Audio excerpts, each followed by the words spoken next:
மத்தேயு எழுதிய நற்செய்தி அதிகாரம் 24 இறைவசனங்கள் 42 முதல் 51 முடிய. விழிப்பாயிருங்கள், ஏனெனில் உங்கள் ஆண்டவர் எந்த நாளில் வருவார் என உங்களுக்கு தெரியாது. இரவில் எந்த காவல் வேளையில் திருடன் வருவான் என்று வீட்டு உரிமையாளருக்கு தெரிந்திருந்தால் அவர் விழித்திருந்து தம் வீட்டில் கன்னமிட விடமாட்டார் என்பதை அறிவீர்கள்.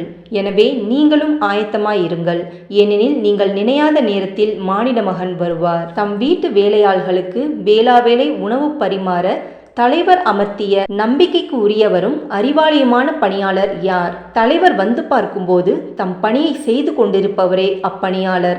அவர் பேறு பெற்றவர். அவரை தம் உடைமைகளுக்கெல்லாம் அதிகாரியாக அவர் அமர்த்துவார் என உறுதியாக உங்களுக்கு சொல்கிறேன். அப்பணியால் பொல்லாதவனாயிருந்தால் தன் தலைவர் வர காலந்தாழ்த்துவார் என தம் உள்ளத்தில் சொல்லிக்கொண்டு தன் உடன் பணியாளரை அடிக்கவும் குடிகாரருடன் உண்ணவும் குடிக்கவும் தொடங்குவான்.